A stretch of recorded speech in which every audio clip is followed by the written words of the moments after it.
Welcome, everybody, to the Career Change Champions podcast. I'm your host, Tonya Montella, and I have with me today quite possibly my most favorite guest that I've had that ever will be, because he happens to be the love of my life and my husband, Brandon Montella. How you doing, babe? I'm doing pretty good. Thank you very much. So Brandon and I have been married for 12 years, together for 17. And I know what you're thinking. You're thinking, oh, when I see them, they look so young, like, maybe 23 for me, 27 for you. Being nice. I appreciate that. So no, we were not high school sweethearts. We didn't meet in, any time before that. We met when I was fresh out of college. And you were how many years out of the Marine Corps? Ooh, a couple at least. A couple of years. A couple of years out. So that's where we are. So obviously, throughout all these years together, and I say that with so much love, we have talked ad nauseum about both of our careers along the way. But there's probably some aspects you and I haven't talked about. So I'm excited to get into that. For those of you that live in Massachusetts, pretty much anywhere in the North Shore area, you probably already know Brandon. You've either met him or you've seen him online doing anything from training clients in the gym to beating up his body, doing some sort of physical activity, to jumping in the water in the middle of the winter, being on the front cover of local newspapers, coaching people in their corner in boxing matches. He's any and everywhere. So those of you that don't know him will have the pleasure of getting to know him today, and I'm excited for this. So, babe, take me back. We mentioned the Marine Corps, right? Right. Coming out of the Marine Corps as a sergeant and transitioning into civilian life, how did you determine what career you were going to step into? Well, yeah, that's interesting. Back then, I really I only knew I wanted to go in the Marine Corps. I had known that since I was very young. And as you start to get out of the Marine Corps, I was a mechanical person, and there wasn't really any places around that time that I was really finding any kind of jobs in construction or as a machinist, which was my trade. But the Marine Corps has a lot of exit strategy programs. So I was going through these programs, helping do resumes, and along came security kind of job offers. So I jumped on that. It was the quickest thing that it was easy to get into. As you know about me over the years and people learn about me, I like to be of service to people. And that was what put me in the Marine Corps. And getting out, going to security, it was just basically access control. It was, used to be Burns, Pinkerton, became Securitas, and it was for the home loan mortgage companies like Freddie Mac and Sallie Mae and stuff. I get attached to the Freddie Mac one. So I just basically jumped on that because that was job security, because I'm a firm believer in to have a job, what I'm saying, is the most important first thing that you can do, because you can always do what you love after work. And that job provided me food, water, and shelter until I found something else that I wanted to do.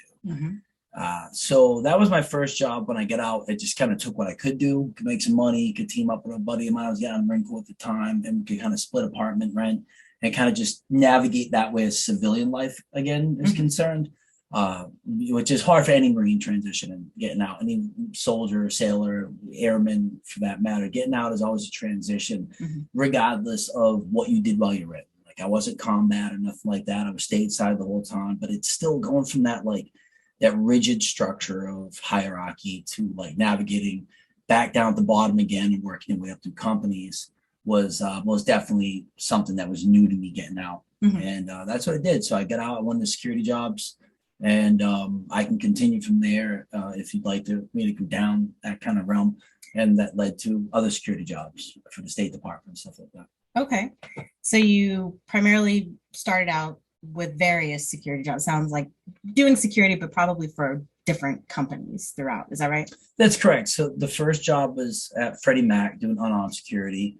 And being a former Marine, it was kind of less than I still was kind of dealing with the image of myself. I'm a Marine and I'm here and walking around in a suit, protecting Freddie Mac and checking for coffee pots that were running dry. And I was his midnight shift, it was great.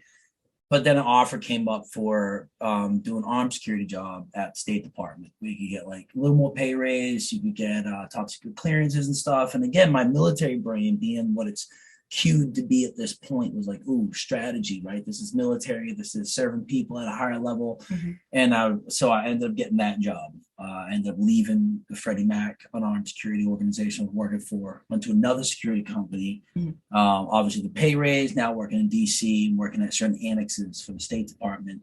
And the goal then was like, well, I'll just get a top secret clearance and do like, dignitary protection programs and stuff like that. And as I went through that, I started realizing that wasn't what I was looking for. I was yearning to work with my hands again. And I didn't feel like I was quite just like serving people at that point. So I was kind of having a hard time with that. Okay. So working with your hands, which led you to? That was an interesting story. I was actually doing access control in a garage in Roslyn, Virginia, and there was construction going on. And in there was this big robot with high pressure water that was destroying the concrete and cutting the concrete and all the labor. And I was fascinated by it. I love robotics. I love dirty work. It's just kind of something I'm into. I love hard labor. It's just something I'm into. And I started talking to the owner of the company, and he needed another tech to operate these machines. It was actually about the same pay I was making then. It was not as easy work at all, but that was the lure, right? I was just sitting there doing, for me, at a post, checking IDs as people went by. And it wasn't, as you titled your book very well, it wasn't fulfilling. Like I wasn't feeling like, this is like so great for me. And I've always been, I guess, whether I knowingly or unknowingly, spiritually in tune with wanting to feel good about what I do and how I help other people. But I also like working with my hands. So I was like, bet this is at least one step further. I'm not really serving people. I'm kind of helping keeping, roads and bridges and garages and repair. And that's good and important for people, but it's working with my hands. And I love working with my hands. So I was like, boom, out. I got that job. I transitioned into that company. It was stationed in Baltimore at the time. So I was driving from Virginia to the office when we weren't doing jobs within DC or Bethesda and stuff like that. And got to work. Yeah, I remember that commute going from, because I also had a job in Baltimore while we were living in Virginia. And that commute was, I want to say, at least for me, hour and a half both ways. So total 3 hours of my life each day, just driving. Horrendous. And for me, if I want to get to Baltimore, it was a little over an hour just to get there with no traffic. So I would get up at like 4 a.m. just to get there when we weren't doing jobs in DC or jobs in Maryland, because we had to be at the shop when we weren't working jobs. And it was a lot. I remember like I would stop at a basketball court and play basketball for hours on the way home just for traffic to die down, because it's either or, and then I would drive. And but it was work. I enjoyed it. I got to travel around the country a little bit up and down the East Coast, doing primarily what we were doing for work.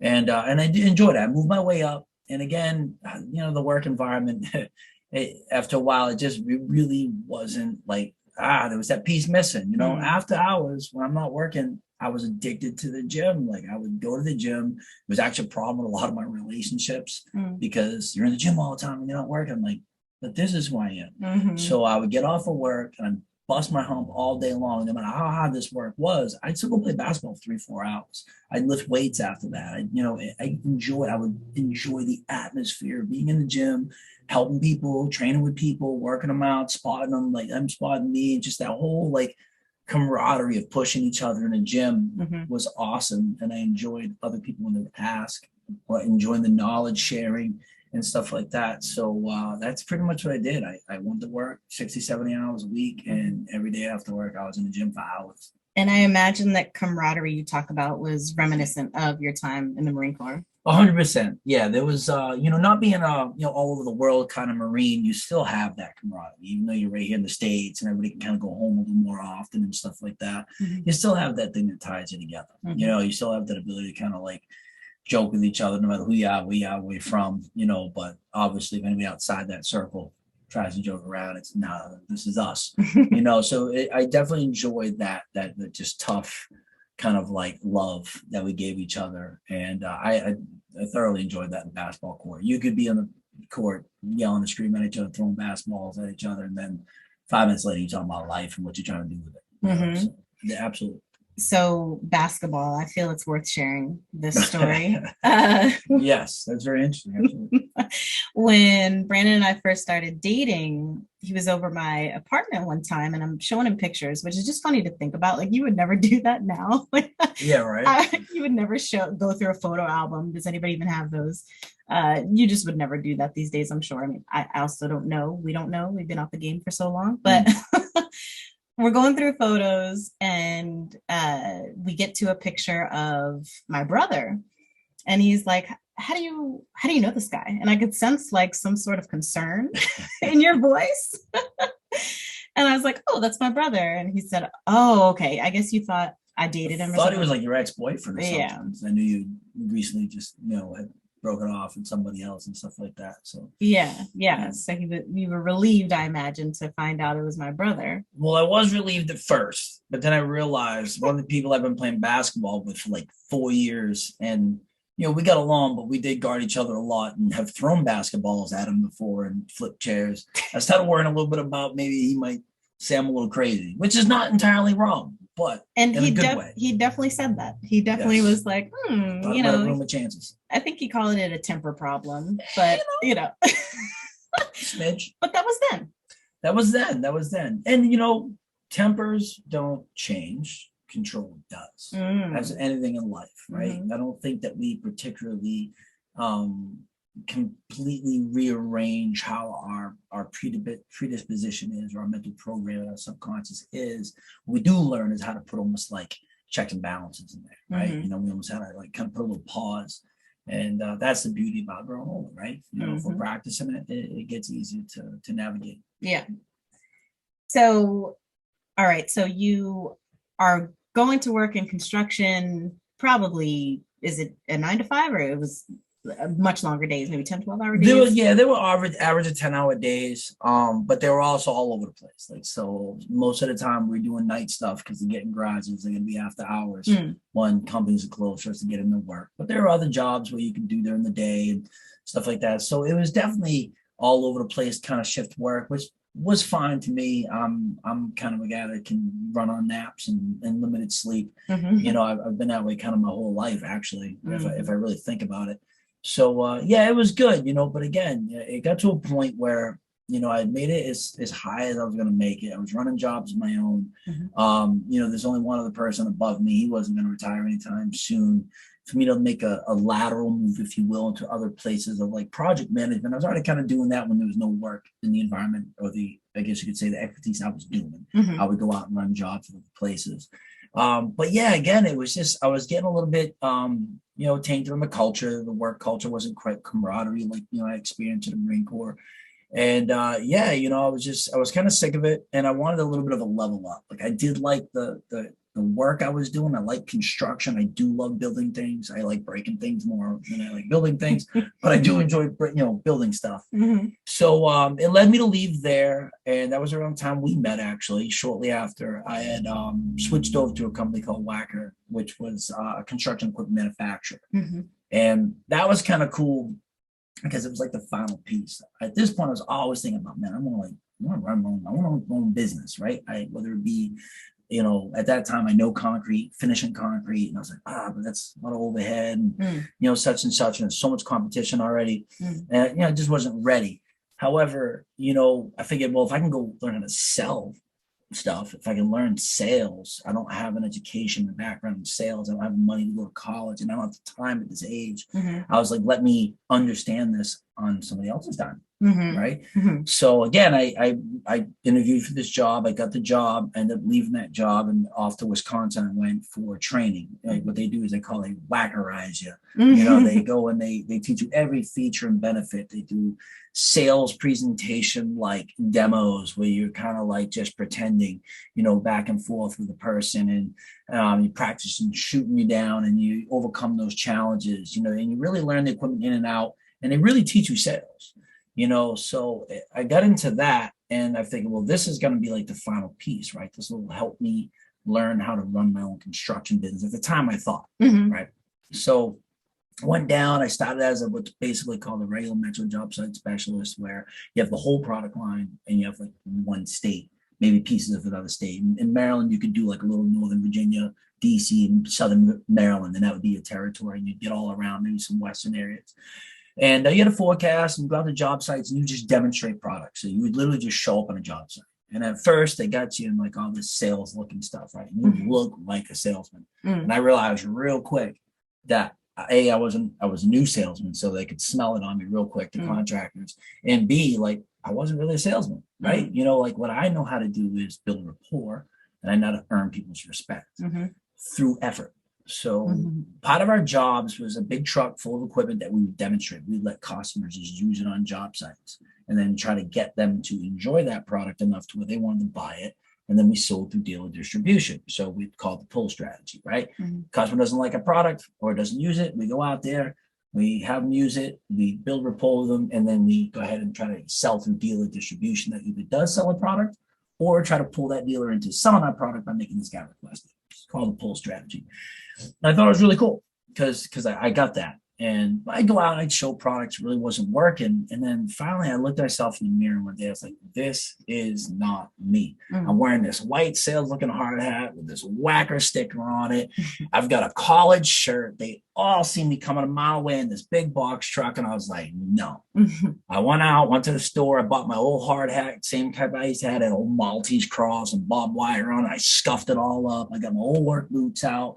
Got jeans out. I did put a polo on, but my old stuff, it was dirty. And what I started doing was showing up on job sites. And if a guy was struggling, I just got to work. What do you need? And I brought a saw. You want me to cut that stuff? I'll cut it for you. And they thought I worked for them, you know, or I would show up with a concrete vibrator because I could tell guys just broke down. I'd watch the job sites, sometimes binoculars, you know, and guy was struggling with a piece of equipment. Boom, I went out there, just started the vibrator, started vibrating. You know, well, you needed that. How many inches space? Because then I knew the knowledge. So you'd be like, oh, do that, do this. And I would go up to contractors and say, hey, you want free rentals for a week? Just gonna use all the product I have on this truck. I'll drive around with you for a week. You can use all this stuff, but you got to teach me how to do your job. And I earned their trust throughout the week with them getting basically free rentals and using me as free labor. By the end of the week, they were like, this product's great. I like you. Where can I buy it? Cool. What do you buy? Where do you get your stuff from? And I did that for a long time. That quickly made me go from a local area to a 6-state territory to a 14-state territory with millions of dollars in forecasts and become what's called a regional product specialist, which means we dive more into one particular concrete product or demolition product or soil compaction. People don't need to know those for exactly, but a certain category of products. I was a concrete product division specialist for the Mid-Atlantic region. And that was during, you know, when Obama's time was in president's office, and we were having like the recession and equipment wasn't selling all the time. And, you know, people were kind of worried about buying product and need to save money, which I'm sure people understand that nowadays, what was going on. And it was tough because people's money came off hard and they didn't want to come off it very easy. So they needed to know that they could trust the product to perform and that you'd be there for support. And that's what I was doing at that time. I like what you said about, because it reminds me of something I've done in my own life. I like what you said about, you know, you had the aspiration to own your own business. At that time, you thought it was going to be a construction business, but you knew that what you were missing was the sales experience. Correct. And so you went and got that in order to fill that gap that you observed in yourself, right? 100%. And when I think about that, I think of, now, granted, it wasn't in the realm of, you know, trying to fill a gap by way of my career, but when it came to trying to decide on, you know, what degree I was going to get in college, I thought, okay, regardless of what career I choose coming out of college, I know that Tonya is a very shy individual who lacks a lot of confidence. So no matter what I do coming out of college, I know that I'm going to need communication skills. And that's exactly why I chose the communications degree, just plain and simple communications. So I like that you said that. And then I like that you said, you know, it was on a company's dime. You were able to get value out of your job. You were giving a ton of value, right? Well, that's absolutely not to cut you off, in that particular position, learning sales on my company's dime meant I was putting as much effort into learning sales as I could.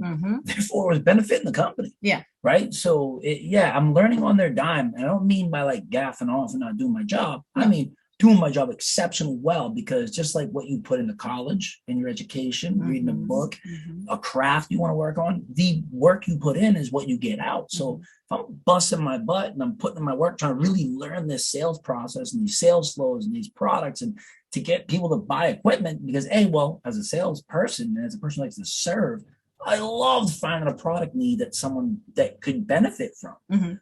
To the point where it made good money for the company, and sometimes not so good in certain product areas, because I'm like, don't buy that. And because if I have your trust, I'm not going to sell you something that's not going to be beneficial for you. Exactly. Yeah. So yeah, 100%. Yeah. No, and when you talk about, giving it your all and putting as much into it, I imagine it's for two reasons. One, because you want to perform in your job, right? But also you had your larger goal in mind. Absolutely. So I like everything you said there. If I can work 80 hours a week for somebody else, I can work 80 hours a week for myself. I just need to know how to organize that, put it in a way in which makes sense, and I can actually accomplish doing my own thing. Okay, so you're doing that. I imagine still. Let me think about it, because now I'm in the picture. So let me think. So at the end of those days, yes, I believe you were still spending hours in the gym, probably to let traffic die down. I'm trying to remember, because you were. Well, it was everywhere, right? Around that time, I had those 13 states. So you remember we talked about this is when the recession was happening, and they were laying people off. I wasn't getting laid off, and I'm not going to say that I believe that it's actually because I was a better salesman than the people that had the other territory that laid off. I believe in my own, way, maybe I get laid off because I was younger and have kids yet, maybe wasn't making as much money as people with more tenure there, in that regards, But anyway, what had happened is I went from a 6-state territory doing the regional product job site specialist to coming to 14-state territory, which meant there's a lot more flying. And if I'm be quite honest, I'm not a big fan of flying. I'm not a big fan of spending time in airports. I don't like flying particularly. I don't like having my feet off the ground and essentially somebody else with their lives in my hands. Just a thing that I know. That's why I will still take vacations with you and get on a plane. And you're about the only person I will get on a plane with. Just because I know that it's not entirely an irrational fear, but a highly unlikely, plausible fear. Right. However, I was flying a lot. To the point where it was affecting me and stress with anxiety. It wasn't what I signed up for. So I remember one time I was getting ready to fly, I think out of Dulles to come back, and we had just moved to Boston, up to north of Boston, and I had a plane ticket. I was getting ready to get on JetBlue. It was only a 37-minute flight, I think it is, from Dulles to Boston. Yeah. And I drove right by the airport and drove all the way home. There was just something that stopped me from getting on that plane today. That plane didn't crash, so obviously I was wrong.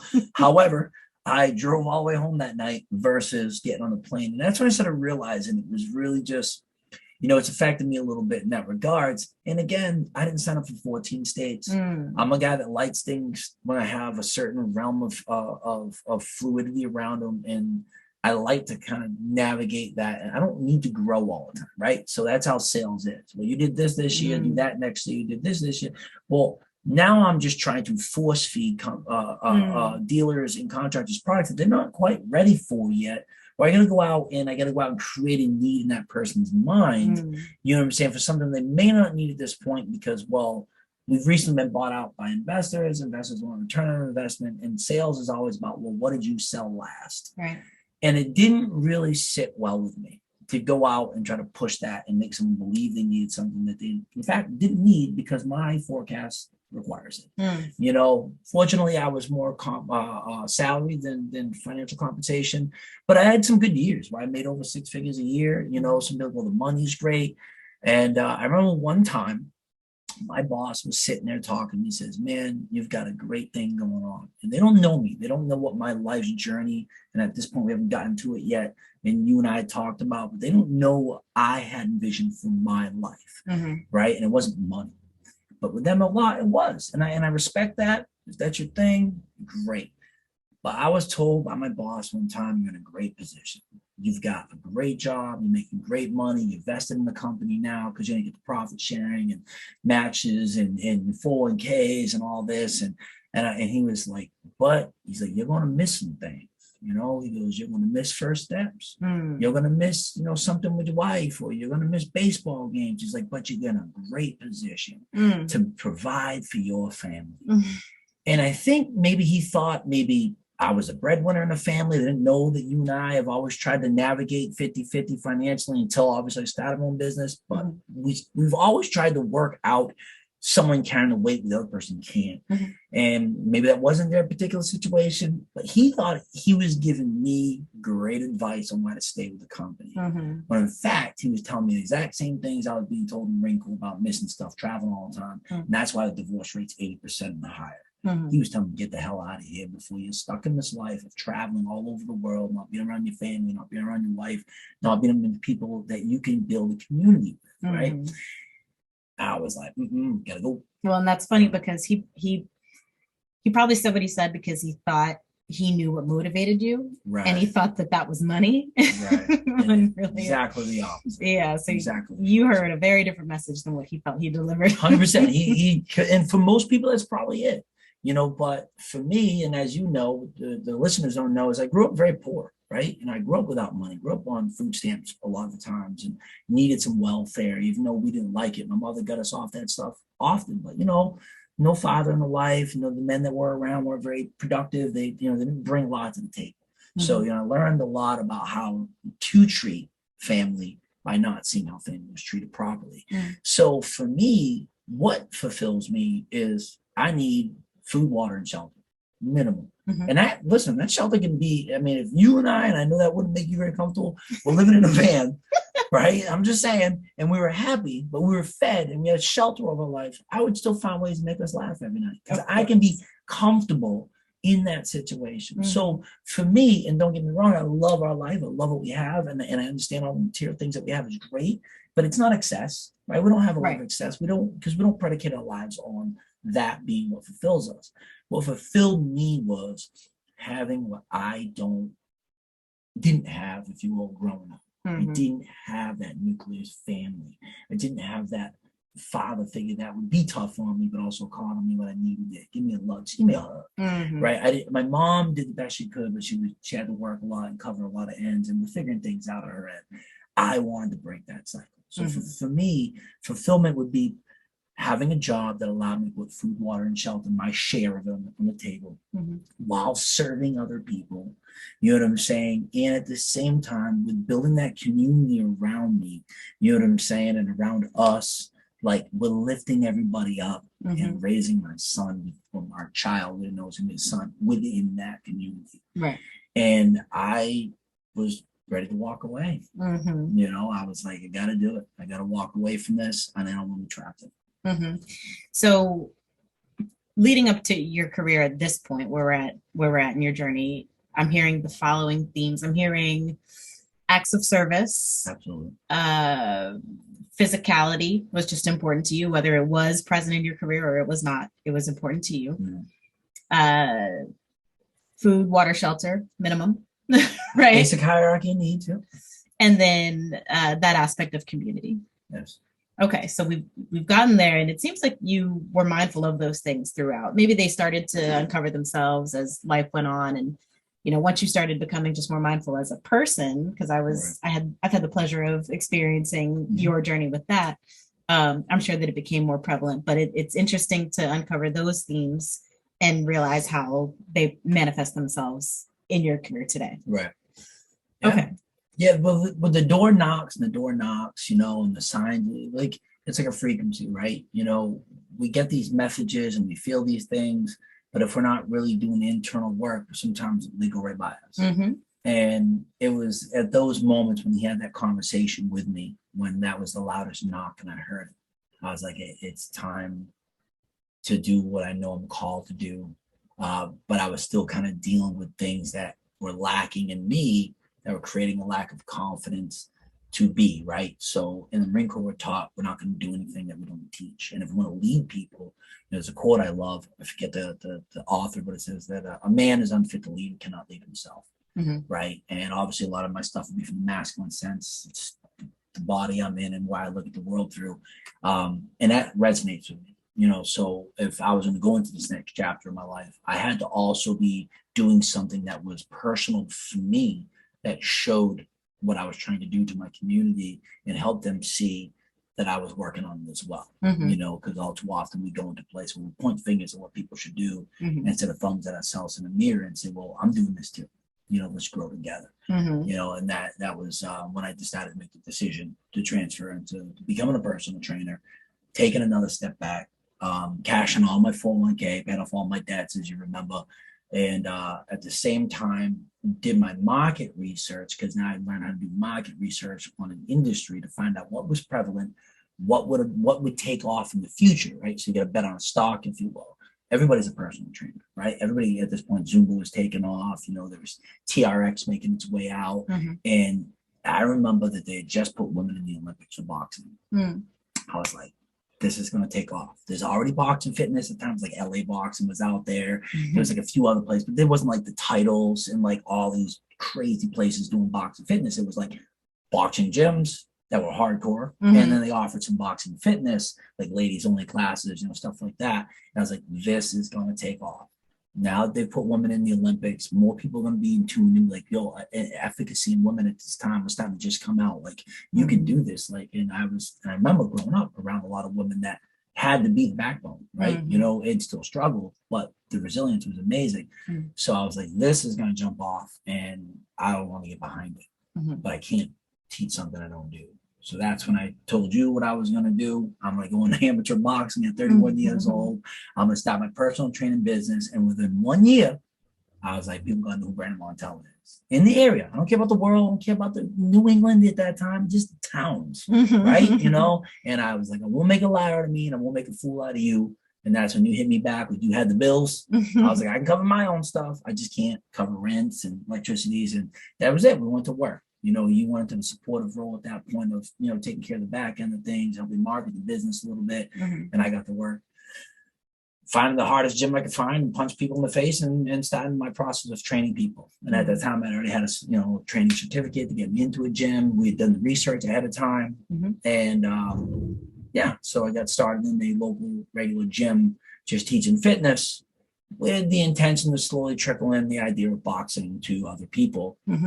As far as the managers are concerned, but that can be talked about in a while. Yeah. And you were training people outside of our basement as well. In addition to in addition to working out of the gym, would you say it was a contractor type of situation? Like, what is that? Yeah, like it was a 1099 contract. At first, there was a contracted fitness trainer company in there. So I worked for that person. Okay. And when I got in there, because and I'll backtrack real quick, a lot of people don't realize I got into personal training and I always wanted to do it because I didn't like how people were trained. All these years in a gym, whenever I was traveling throughout those 14 states, I would go right to a gym. I'm gonna hit the gym. I would pay the fee, buy a shirt, whatever it took to just hit the gym for a few hours after a long day, no matter what state I was in. When I was flying everywhere, I was dragging 2 kettlebells through the airport with me and a pump and a Bosu ball so I could work out in the hotel room when I got there, because I didn't have a car, right? I would just get dropped at the hotel if I couldn't run to the gym, whatever. I wasn't running a lot then. I was 240 back then. I was a meathead. So I'd seen that they would just march people around the gym. They weren't really, this is personal training. It's not personal workout, right? They weren't really teaching people how to be self-efficient. Me, I wanted to teach self-efficacy, to teach people to feel empowered as how they could then go into a gym and work out on their own, at least have a baseline of how to do it safely and grow from there. So that was my strategy, right? But I had to kind of be like a spy, right? I had to be an insurgent. I had to get into a gym, play ball first. And when I got in with this organization, it was exactly what they all are. They charge $65, $70 an hour. The trainer gets 15 or 12. They're keeping the rest of the money. Trainers can't put batteries in their car. They're struggling, and then, well, that's it, right? That's why they're not so invested in their clients, because they're not living. They're not even meeting the basic hierarchy of needs of food, water, and shelter. So I got in there, I dealt with it for a while because I had the support system, which is important. As we talk about, I had you helping me out, and I was able to make enough money. I was training guys in the basketball court, down in the city. So I was making some extra money where I get to keep all of that. And, and a long story short, I started moving up, and more people started seeing what I wanted to do. They wanted to do boxing. And the company in there had no choice but to play ball, because now what I've done, we'll go back to it, as I've used the pull strategy. Yeah. Hey, we want to do more of this boxing. Well, you go to the front desk and tell them that you want me to teach this boxing, not the company already there, because I can do it for less and I can do it for a lot more happy feelings, knowing that I'm not giving them 80% of the money I'm making. Right. Long story short, that person ended up getting out of the gym. He tried hanging around for a while, but then all of us trainers were free again. We were able to be 1099 contract trainers in the gym doing their own thing. And I headed up what was a boxing class that the general manager, then again, he wanted some control. So he came up with a name and he made me a contractor and all these sliding scale percentages. And again, I was like, okay, I can see what this is. This is a person that wants to control how I deliver my vision, my passion, and the very essence of who I am, because he knows it'll make him money and me work out. And I said, that's fine, because I can do that for now, the support system I have in place. But as time goes on, I'm getting them to know who Brandon Montella is. At this time, it wasn't even about my company name that was always in behind the scenes. They were writing checks to the way. You know what I'm saying? But they weren't in mission, Mission Ready came later, but they were writing checks to the company. But I want all my equipment had my name on it. I want people to know who Brandon Montella was. And so I did that for a few years, run the boxing classes. It blew up. Timeline going with that boxing. I was winning tournaments, had a really good, knack for, I guess, to punch people. And what that was just me overcoming fears and growing more mindful. And as I got more mindful, I got more control in fights, and I understood what I was doing. Won the Golden Gloves, that was in the papers. And so now the program is huge. It's providing a lot of money for the gym. And at this point, obviously, money moves people more than what it moves for me. But obviously, I can't live without it, and it affects you. People started playing with the money that was coming into my pocket. And that was where we are at that point. So now, where are you at? Now where I'm at. Well, what happened in that particular time where the money was doing well and I was always the last one to get paid, right? It would take weeks sometimes. I was starting to get to that point where I didn't want to walk in that gym room. Like, I was like, oh my God, what I love to do. And how many people are enjoying me. Like, I don't even want to walk by this one particular entity that I know knows what is being perpetrated, right? And so what I would start doing, and at this point they built out a whole room for this. You know what I'm saying? Like they dedicated, they put all their money into it. They want me to invest. I'm like, not happening. Because from there, I'm like, yeah, if I ever do anything, if I ever go anywhere in this business, it'd be just in my own place. I don't need, but you don't want that because you got this. It was always that. This is the thing about pursuing your dreams and growing to another level. If people know that you have something more to offer, right? That you have something more to offer, and what you're offering is getting them to sit down, not do nothing, to be able to sit back and just claim the success of your hard work.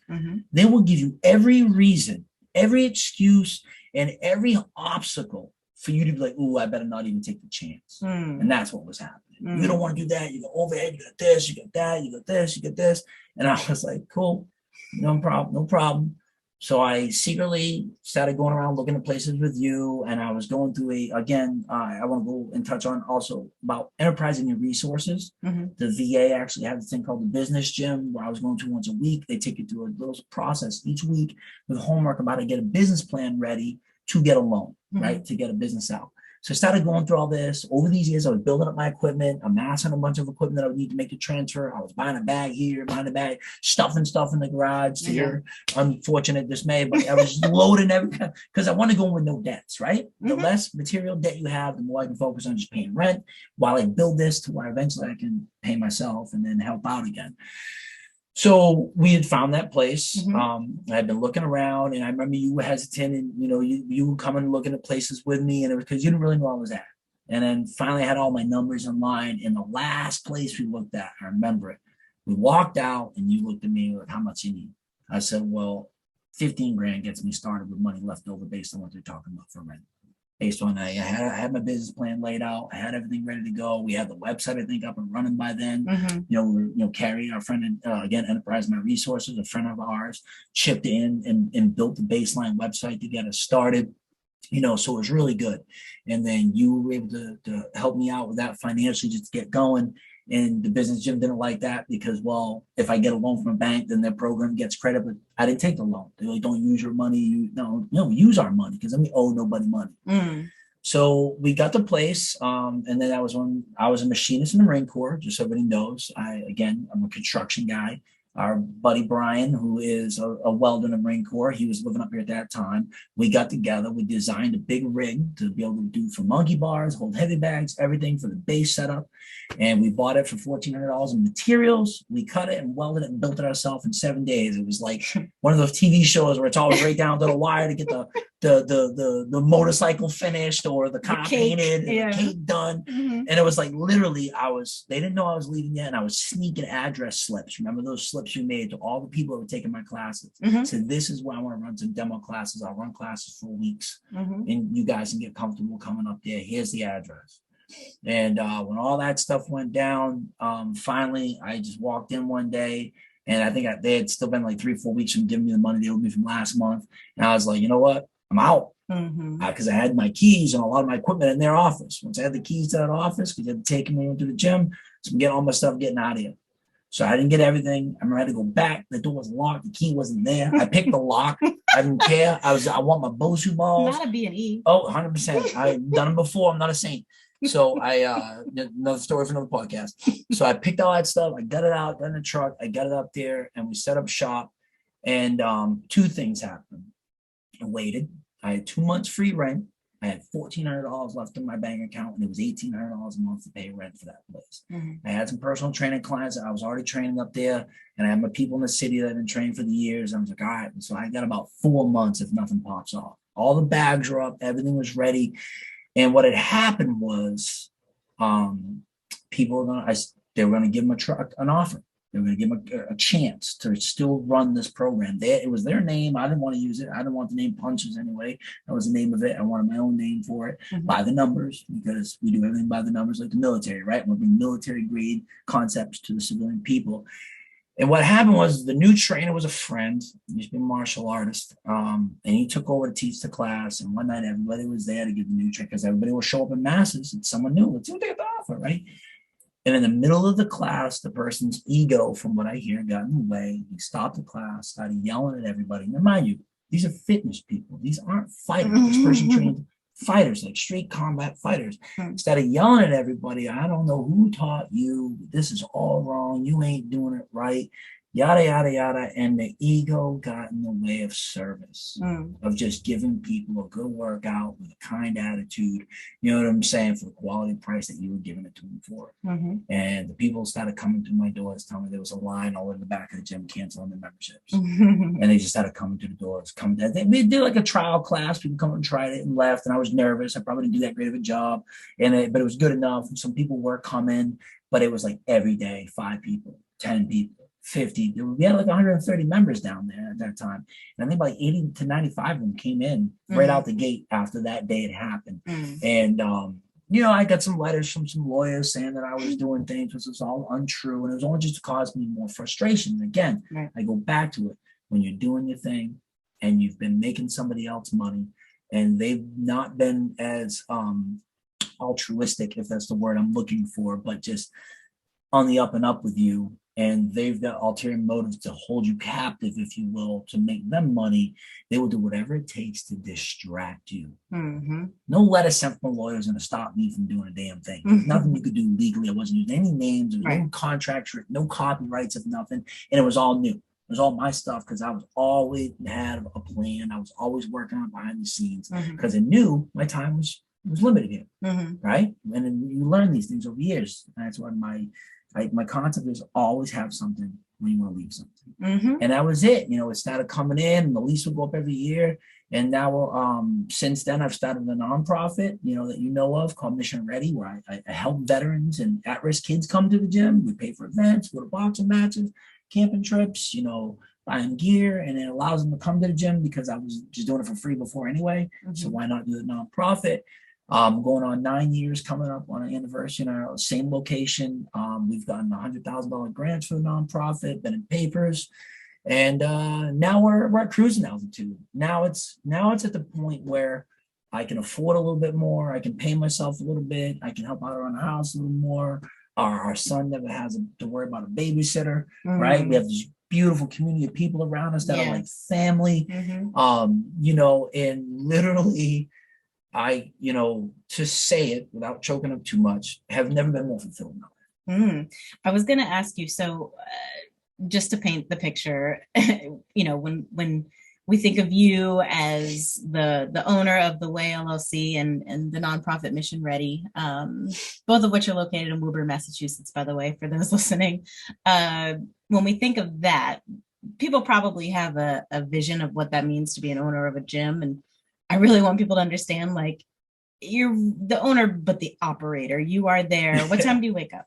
So my mornings do start anywhere between 4 and 4:15 every day. That's including Saturdays, even though I get off a little earlier. And they go to about 7, 8 p.m. at the latest, most days of the week. Now, mind you, we talk about that community and resources. Some of the fighters I train, volunteer, and they teach a couple classes for me as a trade. I have another person that teaches me. So I get off a little early on Wednesdays now because it's important for us to be around each other more hours. I get off a little early on Fridays. And after the shutdown and revamps, when we were able to reopen back up, I made some schedule on Saturdays. It's done at noon. But my day off is Sunday. And I get off Saturday around 1 o'clock, and we don't have to go back in until Monday night at 4.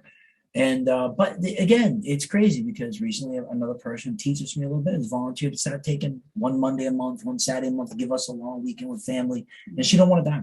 If she ever wants to be trained, she'll just ask me for a training session. But this is a professional businesswoman who doesn't need it. She just loves teaching. So again, we're giving her that thing. Like, we talk about, like, you don't, and I know we're probably gonna get to like finishing things, but I'll just say this and I can repeat it again.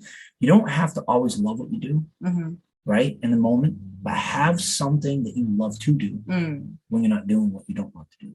That provides food, water, and shelter.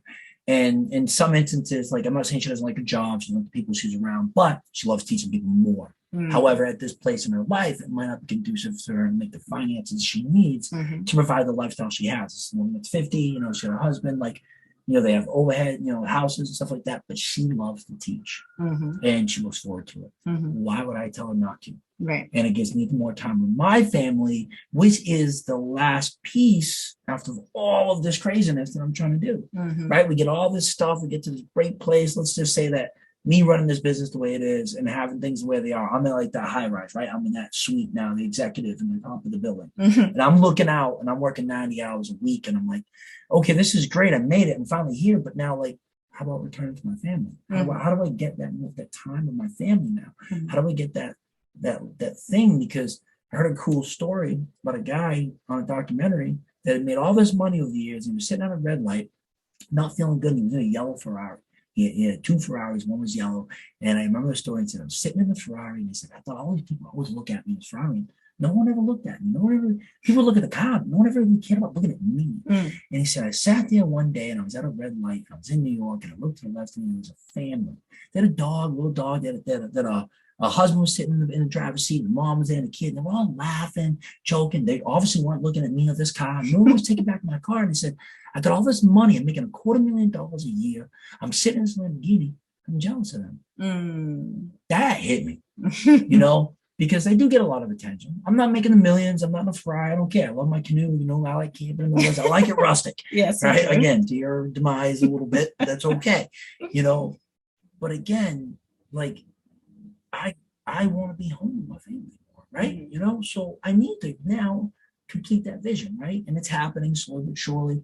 And to not lose sight of that is very important. Why we get into these things. I'm a service to people, but now I can't be walked on by people either, right? I can't be, because that's a disservice, right? Because I'm going to teach people to have self-efficacy. I'm teaching them to also do for others, right? By doing for themselves. So I can't allow people to walk on me either, right? And at the same time, I have to try and build my business in a way that allows me to have all of that, right? Enough money for food, water, and shelter. I'm still serving people, but also the 2 most important people in my life are you and my son. So I got to make sure that happens. And that's where I'm at now. Yep. Aside from all my little projects. Yeah, all your other little extracurricular activities.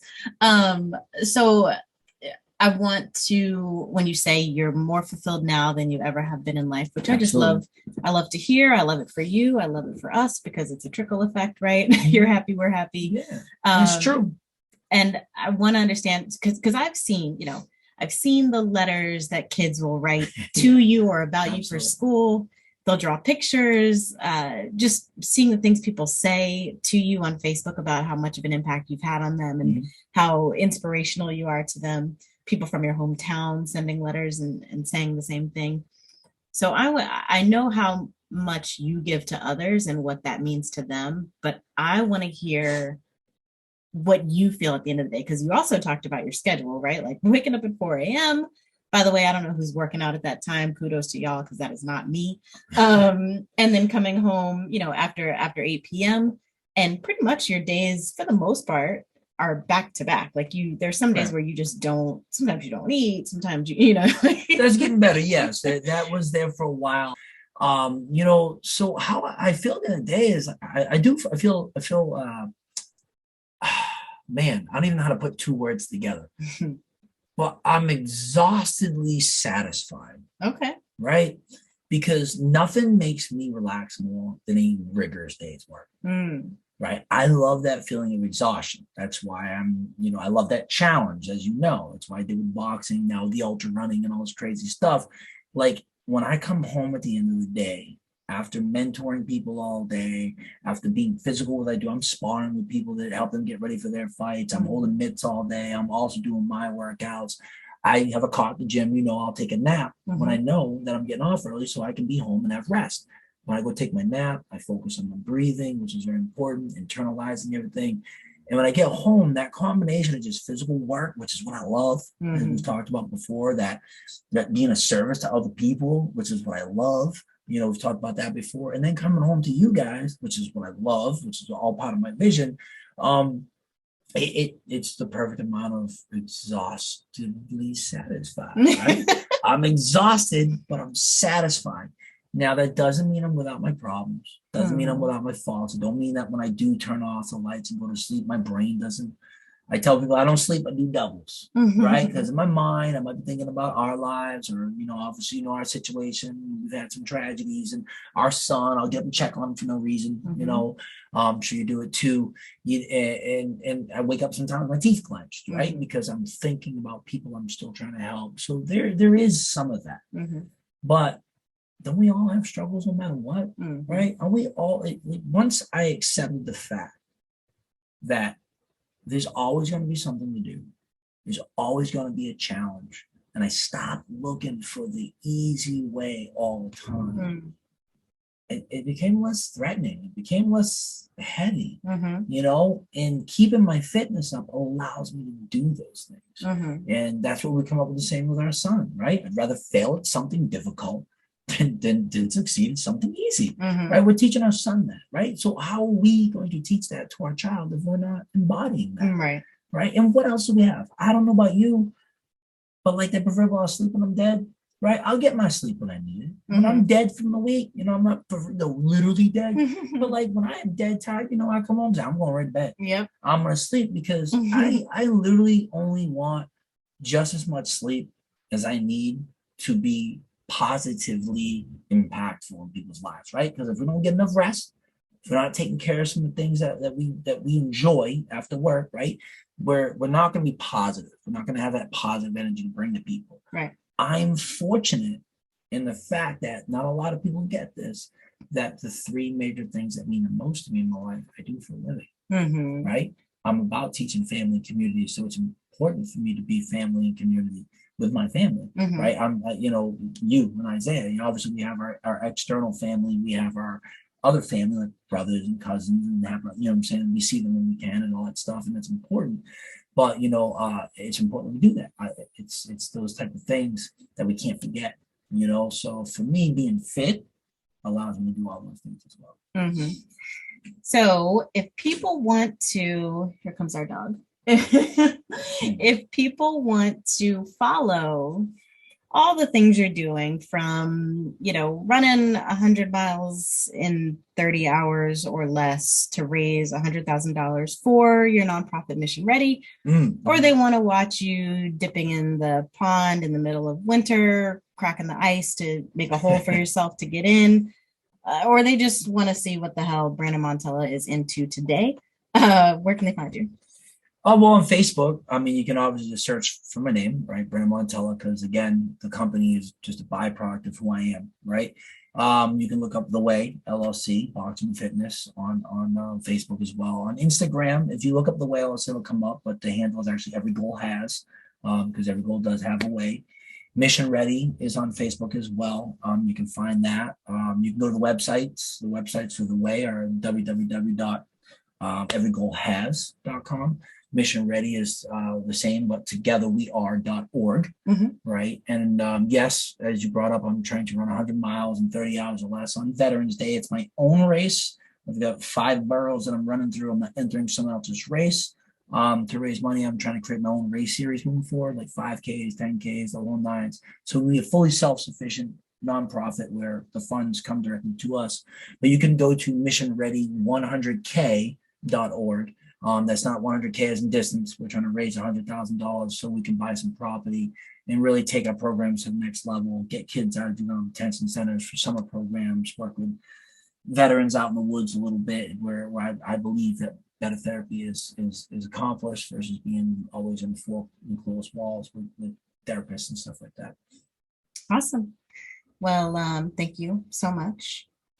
Thank you. It was a pleasure. I have never been more nervous, intrigued, and excited for an interview in my life. Really? I make you nervous? Absolutely. Listen, service. I'm trying to make my wife proud of her man on a regular basis, because I know that it is not easy living with a guy like me. All right?